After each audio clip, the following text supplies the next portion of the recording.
What's going on, Riverside Youth? We are so excited to be here on another episode of our youth podcast. Yep. I'm here with my beautiful queen. As you all know, I call her Queen. Say hi to everybody. Hey. That's wrong. What's up?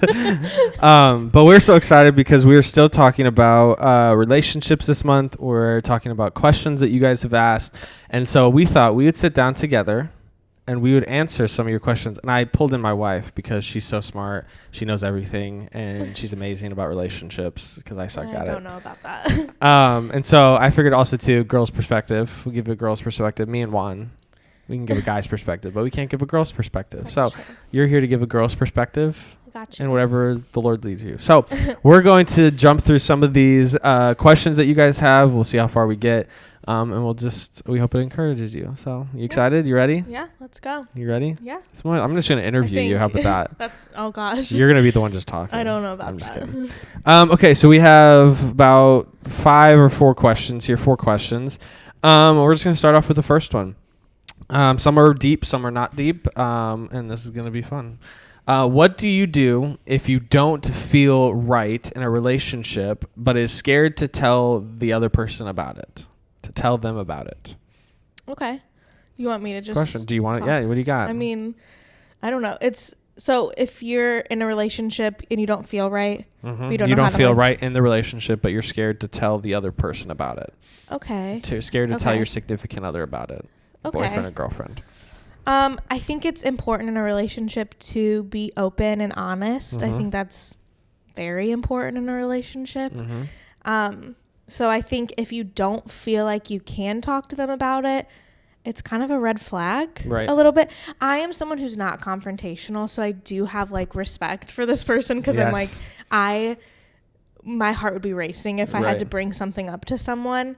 But I think if you find the right person, if you come at it the right way, I think you have to, because if you don't feel something's right, it needs to be addressed. Right. Because you need to be comfortable with things that are happening in your relationship. So I don't know. It's communicating, right? Yeah, 100%. You need communication is the biggest key to a relationship ever. But also, too, I think you need to ask yourself, there's like a question inside of a question. That's what I like to do. Questions inside of questions. You need to ask yourself, why don't you feel right with this person? Like, because like there's moments where you maybe didn't like what they said. You didn't like how they did something, and that's okay. You work through that. Like we work through that all the time. Like I do stupid things. You don't like it. Can be like it feels weird. Thing, but you tell me, and we talk about it. We go through it. We figure it out. Yeah. But is it where you don't feel right because this person doesn't love you the right way? They treat you in an uncomfortable way. They creep you out. Because I think that's then a different story, right? Then if I made you feel uncomfortable all the time, right? Then maybe that's more than just a conversation. That's more of just like, we probably aren't meant to be together kind of thing. I mean, and for us, we're married and we're going to walk through it. But I think for those in just dating relationships in high school and junior high, if you're in a relationship and you feel uncomfortable, probably, look, you got the rest of your life ahead of you. You probably don't need to be I think sometimes in dating relationships, even in, I know some people date in junior high now too, or high school. Yep. I think in dating relationships, we put a lot of pressure on it, especially when, like, this is a youth podcast. Like, you guys are all younger, but you have to remember you're dating to kind of see if it's the right person for you. So I think you just kind of have to take the pressure off a little bit when it comes to the right relationship, where, yes, we date for marriage, but also if you're 14, like, you're obviously you got a long ways to go. Like, it's okay to kind of put it to the test a little bit and just take that pressure off and be like, you know what, I'm genuinely just trying to see if I'm compatible with this person, and you're not always going to be, you know, not always going to mesh together very well. So then maybe on the back half of this is having that conversation, because you said you don't like confrontation. No. So maybe you can speak into that, because how would you build yourself up to tell that person then? And you're good with words. You know how to, you don't say you are, but you know how to tell people in the right way. You've always taught me that. How do you tell somebody the right thing in the right way? Because you can be mean about it, or you can be kind about it. You can be blunt about it, or you can be peaceful about it. You know, so you're good at doing the peaceful way and saying it with the right words. You're welcome. Say thank you. Thanks, babe. You're so sweet. how would you, because that's one of the things they said, but we're scared to tell them about it. How could they maybe not be scared to say that to the other person? That's maybe another red flag. If you're scared to tell them something. I think for me, again, I just get scared to talk to anyone about anything. It doesn't matter. Like if it's kind of feeling confrontational a little bit, or just bringing something up that may hurt someone else's feelings. Right. We can take that on ourselves and be like, I just really don't want to hurt their feelings. I just really don't. But you have to realize like this is important to you. You matter too on that side of the relationship. So if they're making you feel uncomfortable, you have to have that conversation. Right. And I think that's just what it comes down to, is realizing like, I actually have to just do this. So like some things I've done if I've had to have an uncomfortable conversation is maybe find a friend or your parent or someone that you can maybe practice the conversation with, and just that can give you helpful hints like, hey, maybe if you say it like that, or like don't Josh, I've told that with Josh is a little more blunt, which is very okay. Blunt, I wish I had some of his bluntness sometimes, but there's been times where we've walked through like a conversation where he's maybe going to have with someone, and I'm like, maybe don't say it like that. So it's good to maybe be like, oh, let's walk through this conversation first so we can kind of give it a practice go, just so you're not hurting their feelings, but also so you're still saying everything that needs to be said, because if it's something that's important, you have to say it still. You have to be clear in what you're saying. And I've been in the place where I've just beat around it so much because I'm like, I really don't want to say it. I really don't want to say it. But it's like, no, you still have to say what has to be said. But there is a good way to do that. That's peaceful. And obviously always take it to God. Like, take time and pray about it too. And there are some things where you can just shake it off. You know, like some things are like, it's not that big of a deal. But if it's so important to you that it's keeping you up at night, it's on the back of your mind a lot, where it's like just a recurring issue in your relationship, it has to be talked about. And you can't just keep putting it off, because that's not going to work. So, and ultimately I think too, with having conversations that are, we call them crunchy conversations at our church because of Michael, Pastor Michael. But having those hard, crunchy conversations ultimately benefit you in the long run. Right. You know, it benefits you, it benefits the other person, because you're saying what needs to be said. Because if you don't say it, then it's just going left unsaid. It's kind of like what you just said. And making it go left unsaid is not good for you, because then you're putting up with somebody that does not love you the right way, or you're putting up with somebody that treats you the wrong way. And so you don't want to be stuck in a relationship that's not meant for you. That's what the series is all about, that we've been talking about, is finding the person that God has for you, building yourself up to find that person. And so you don't want to be stuck in a relationship that's not meant for you. So ultimately it benefits you to have those conversations, because ultimately if it scares you, you probably should do it, especially in moments like this. And I'm not saying if you're scared to jump out of a plane, don't go jump out of a plane, because you're probably scared of it. But I'm saying, and things like conversations with people, things that make you nervous, but you know you have to do it. It's ultimately means you should do it, because it's scary, because it's just a scary environment to put yourself in, because you don't know what the outcome is. You know what I mean? And so I think you got to have those conversations no matter what. For sure. Boom. Question 1 down. Check. Boom. Okay, so I put this one in here. We've kind of already hit this a little bit, but I thought maybe you could give girls insight on this question. And we haven't answered this one specifically, but this person asked in like a 2-parter, how far is too far? And then she said, or he said, when it comes to doing things for someone. So I'm assuming, we're going to get into the weeds a little bit, that this is sexually. Yeah. Maybe kissing and touching and doing all this stuff. I'm assuming that that's where this person is going for. Maybe I could be totally wrong. That's where I went to. We're talking about relationships, and that's what we think. So sure. I don't know, from a girl's perspective, maybe for the girls out there, but also too, this will be helpful for guys, because they'll know what not to do. Absolutely, yeah. How far is too far? Yeah. I think, honestly, I want to hit the second part first, because the wording in that, there was a word in that when it says when it comes to doing things for someone. That caught my eye, and that is icky to me. Yep, caught my eye. Because I mean, I'll be honest, in past dating relationships in high school, in college, I felt pressured to do things, like, you know, physically with people, that I maybe knew wasn't right, but I felt like to get their love, I had to do that. Yep. And that is doing something for someone, not with them. Oh, that's good. And that is like, that word is what got me. Not doing stuff with them, it's doing it for them. Yeah. And that I'm like, oh, that should never be a thing. If you're ever feeling pressure to do something for someone, run. Like that's not the relationship for you. But kind of going back to like how far is too far. I think this is like a very fair question, honestly, because we always talk about like don't have sex before marriage, and biblically we can back that up, you know, not having sex before marriage. But then that leads to the questions of kissing and touching and other things like that too. Obviously, like what can we do? Right. And I think my mom always worded it kind of like this, that like in a relationship that kissing leads to touching and touching leads to, it kind of all leads down naturally in a relationship. So you may think and I mean, I remember we even talked about this. Josh and I obviously had to have very strong boundaries when we were dating. I talked about that, I think, last you did? Sunday. Yeah. So at some point I did. Yeah, it's very important to have boundaries. But I remember the first time that we kissed, we were like, it was like so pure and so innocent, and like we will never be tempted to do anything more than just kiss. And that was stupid of us to even say, which we still came up with boundaries, which was very helpful in our relationship. But you just have to realize like, okay, kissing may start innocent, but it's not always going to stay innocent necessarily. And again, I think we have to recognize that like boundaries are easy to push in relationships. 100%. And naturally, you let yourself get too close to the line. Yes. And way too easily. Oh, yeah. And as humans, you have to recognize like there's things we want to do in relationships physically, and you're not dirty or messed up or wrong for wanting to do those things.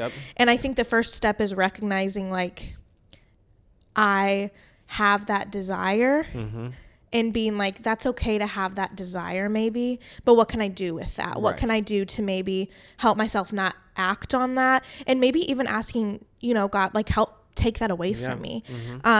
And so, don't beat yourself up for that. Because I've done that in past relationships where I'm like, why do I keep doing this? Like, why do I even want to? And part of a relationship and being physically attracted to someone is, you know, wanting to kiss them and other things. And so I think you just have to, again, boundaries are very important. And I guess if we're going to get specific on how far is too far, I don't know. I mean, I think it's so hard because it's like, I don't want to just give like a black and white answer to this.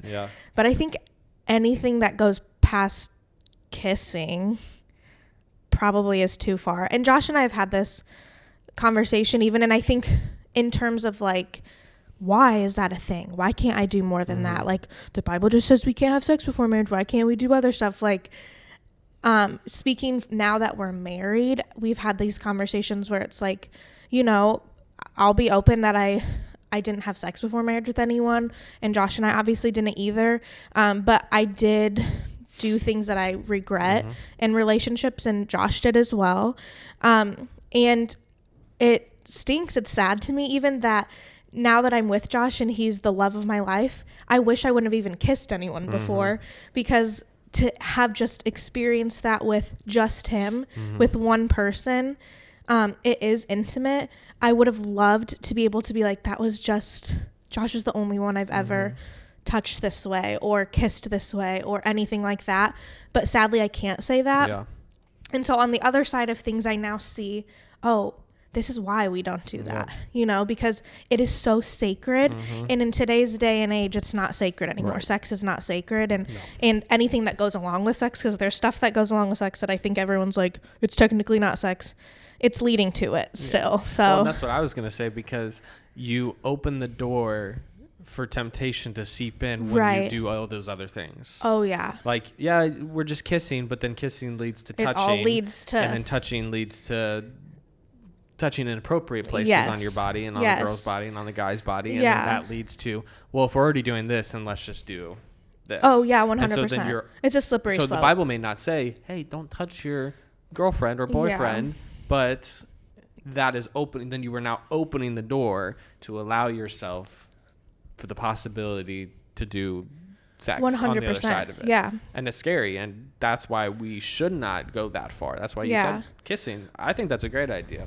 Holding hands and kissing is all you need to do until you get married. Because if you do anything else, I'm sure a lot of you listening can relate that you've probably done a little bit more once you started kissing a boy or a girl. Yeah. And so it's easy to do. And I think Josh and I had very strict boundaries. And I think this is very important, and I don't think enough people have this nowadays. But like we weren't even allowed in each other's rooms, and that was a rule with my parents growing up. But you find a way y'all can be sneaky, okay? I was sneaky. We're not going to be stupid, but even like this is stupid. I mean, I'll even say this: Josh and I were when he's dropping me off at my house at night, he's not getting out, first of all. And second of all, if he's giving me a kiss goodnight, we're not getting to the back seat either, because we're just going to be real about that, because that's a thing. Where there was, we would joke about this, there's a literal physical barrier of, the center console of the car. You can only, do so much. And so we said, that was a literal, physical boundaries. We are not allowed in rooms alone in each other's houses. We are not allowed to do this alone. You know what I mean? And that I think was very helpful. I think you just have to be realistic. And I think when it comes to boundaries as well, having people to keep you accountable, that will do it in a loving way, obviously, but are willing to be hey, how are you doing really? That you can actually be honest with, and then straightforward, and they'll just straight up be no, let's not do that.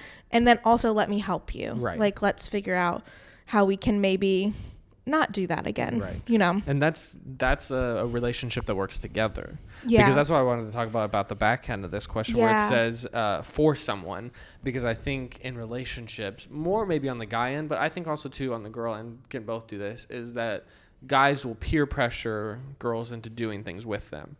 And I'll say if you're in a relationship where a guy is peer pressuring you to do things that you are uncomfortable with, that is a relationship you should not be in. Absolutely. Because then the guy is not respecting your boundaries that you have created for yourself to not do those things. Right. And you will feel, and I'm sure you kind of said this at the beginning, you will feel like you have to do those things to earn their love. And so now you're putting yourself outside of your boundaries because you want to prove that you do love them. Where in hindsight, I'll just be real honest, most likely that guy does not truly love you.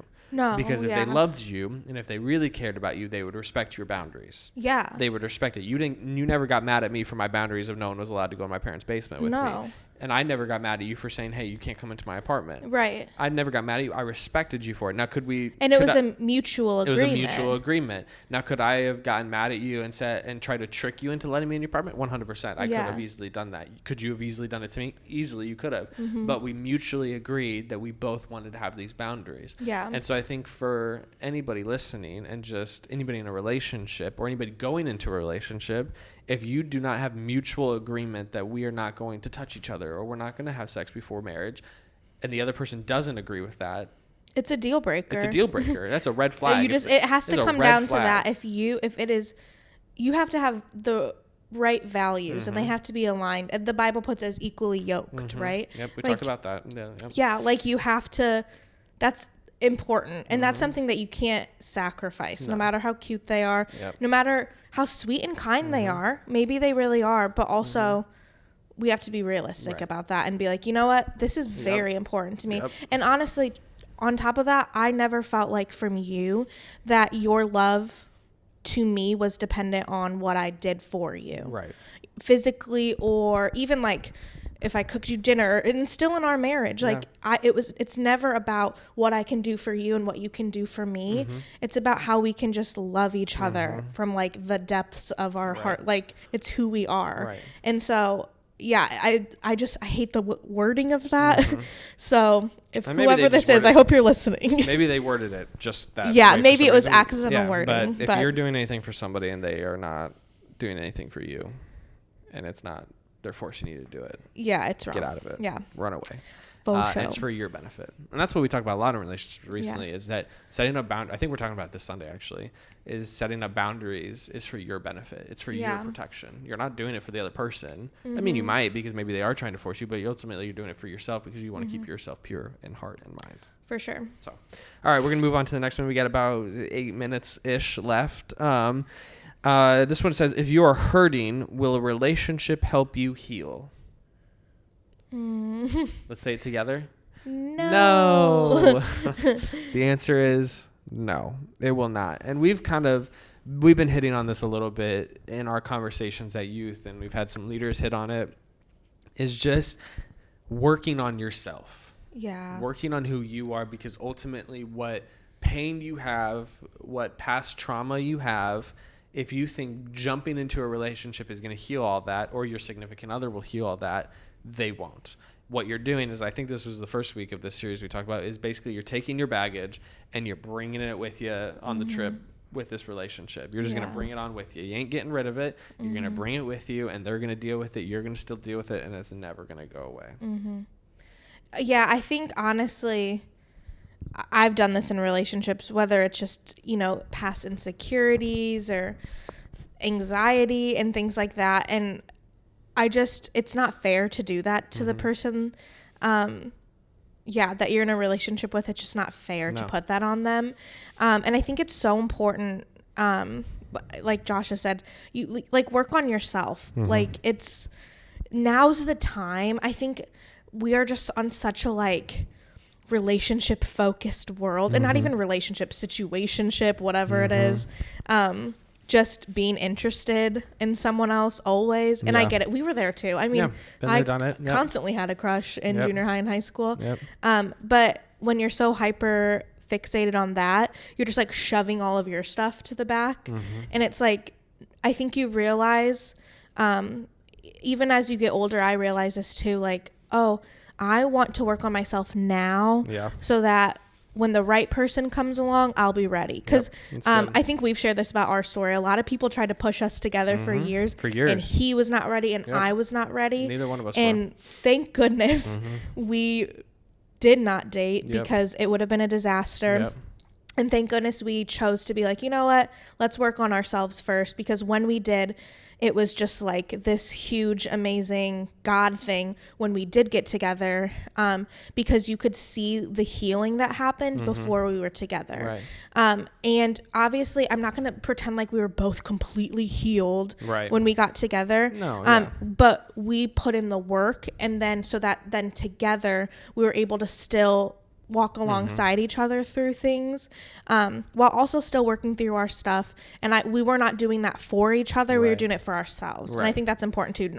Not just being let's just take a break so I can work on myself for you. No, just work on yourself for you, not for anyone else. You're doing it for yourself. Yeah, absolutely. Working on yourself is the biggest thing you could ever do. Okay, well, this is a long one. two sections. Okay. And it's kind of just somebody gave an example of what they were talking about. I'll just read it. If me and this guy I'm with is constantly getting mad at me for stuff, and I'm being told that he's getting irritated with me, but then texts me saying he never actually did and he loves me, should I end it? And then I'm not going to read this next part because they told me not to. But basically just another example of why he got mad, because she got mad because she didn't respond to him right away. Okay. And so basically this person is saying this person gets mad at them a lot, and always is irritated with them. Is that a valid reason to end it? Immature a little bit. This person kind of wants their full focus all the time. And I think, again, part of the beauty of being young too, is just enjoying your time. So hanging out with your friends, you should never feel like you can't hang out with your friends because of a significant other. And it doesn't feel super healthy to me. And then being oh, never mind, it's fine. You're basically just turning it around. It feels like a roller coaster. We don't like that. No, we don't like roller coasters unless we're actually on one. True. Okay? We don't want to be on a roller coaster in a relationship. No. I would kind of just, agree with the same thing. And we talked about this a little bit. A relationship, especially at a young age, you should not feel like a girl or a boy is your entire world. I think I said that a couple weeks ago.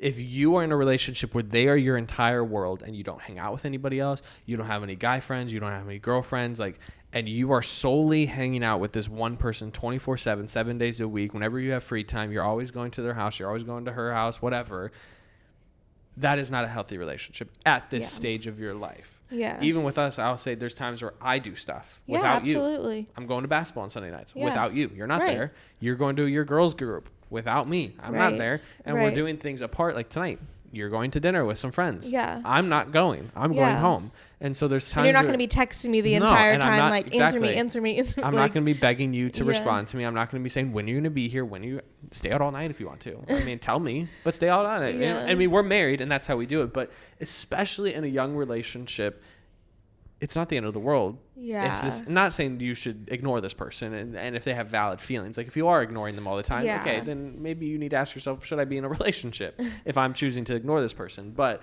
if you're in a relationship where I think the other person is so clingy to you and they won't give you space to do what you want to do, then you need to have a serious conversation. If they're not willing to let you have your space, then that's probably somebody you should just let go, because you can. Now with us, if you were to do that to me and never let me go do anything, we would really have to have a conversation and we would really have to set those boundaries. Like, yo, I want my free time, but because we're married, we're going to really work on it. Different stage than just being in a high school dating relationship. It's easy to push that off and be like, all right, I'm going to move on. This is not the person probably God has for me. But you, God has told me you're the person.